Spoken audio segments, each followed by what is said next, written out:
ఏంటమ్మా ఇటొచ్చావు? తను ఇంట్లో ఉన్నట్లేదు. అన్నయ్య గారు, వదిన గారు. ఓ నమస్కారం అండి. హాయ్. మీ వదిన గారా? కళ్ళకేమైంది? ఎప్పుడో పెళ్ళప్పుడు చూశాను. పాప ఆయన కూడా పారిపోయినట్టున్నారు కదా. అది నన్ను ఒకసారి చూడండి. అయ్యో తప్పమ్మా, పరస్త్రీని చూడకూడదు. నేను నా భార్యనే సరిగ్గా చూడను.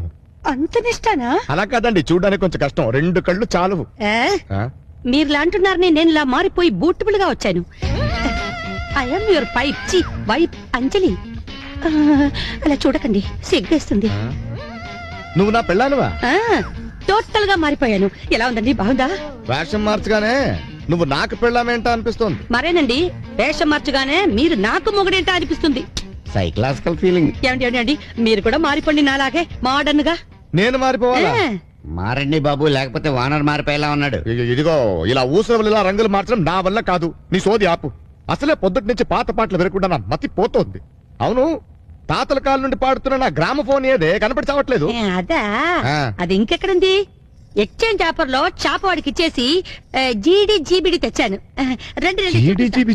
ఇదిగో జీడీ. అవి చిత్తిచ్చావా?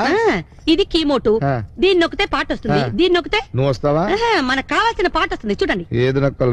నాకు ఈ నొక్కలు అర్థం కావు. నా పాత బుర్ర కావాలి. అయ్యో, పాత అన్నమాట నా దగ్గర ఎత్తకండి. మనం కొత్త పద్ధతులకు అలవాటు పడాలి. మన ఇక్కడికి ఎందుకు వచ్చామో మర్చిపోయారా మీరు? మారాలండి. నేను మారలా, వండిట్లో బల్లిలా ఉండేదాన్ని. ఇప్పుడు రాక్షస బల్లిలా తయారయ్యావు. మీకు టేస్టే లేదండి. అందుకేగా నేను కట్టుకున్నాను. మీరు మారండి. అంతేనండి అమ్మగారు, అడవిలోంచి గబ్బిలాయని తెచ్చి సిటీలో పెట్టినా అది తలకిందులుగానే వేలాడుద్ది. ఎరా సెటైరా? కాదండి, సామెత చెప్పాను. అది ఇప్పుడు చెప్పడం అవసరమా? లేకపోతే మీకు మీరే చెప్పుకోవాల్సి వస్తుందని చెప్పా. ఓకే, ఐ గోయింగ్, యూ కమ్మా లేదా? Okay, come.